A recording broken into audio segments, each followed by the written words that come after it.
There is a magical moment in every young person's life when they realize they need money. Not just pocket change, but real, adult currency to fund their lifestyle. So, you enter the modern workforce. You send out 500 identical resumes into the deep, dark abyss of internet job boards, praying someone invites you to an interview. And then, it happens. You get the call. A local establishment has looked at your completely empty resume and said, "Yes, we want this untrained teenager to represent our entire brand identity." They hand you a uniform made of 100% scratchy polyester that smells faintly of old cardboard boxes and regret. You look in the mirror and think, "I look beautiful." You meet your manager, Gary. Gary is a person who has worked at this specific store since the dawn of time and has entirely forgotten what happiness feels like. Gary looks me dead in the eye and tells me the absolute foundational lie of Western civilization: the customer is always right. Spoiler alert, they aren't. Day 1, hour 1. I was an angel of customer service. I was polite, I was efficient, and I truly believed humanity was generally good. Oh, how naive I was. But the universe doesn't let you stay happy for long. Around hour 4 of my very first shift, the automatic doors slid open, and the mood shifted. Enter the final boss of retail, a customer so profoundly detached from reality that I genuinely wondered if she was part of a secret government psychological experiment. She didn't greet me. She didn't say hello.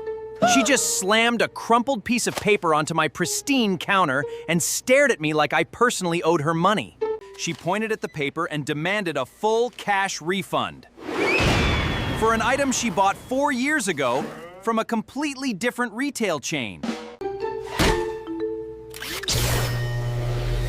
And this is where my true education in retail survival began. This is the moment they don't train you for.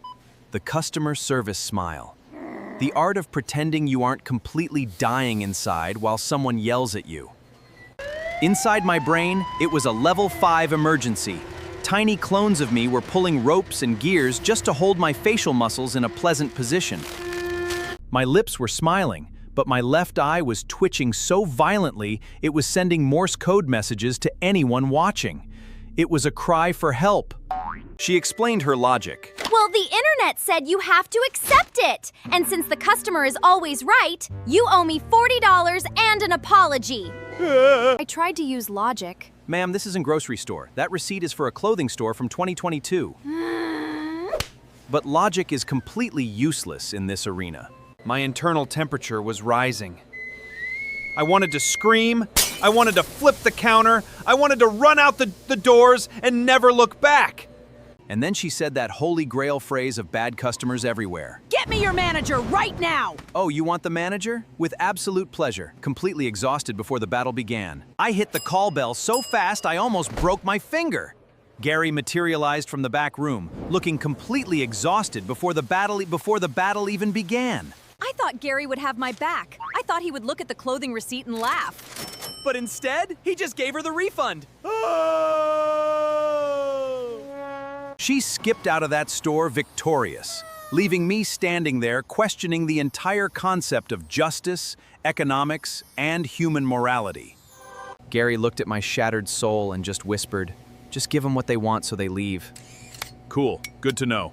Our store policy is just compliance via exhaustion. I spent the next 10 minutes hidden under the counter, staring at the barcode scanner, wondering if it was too late to go back to preschool.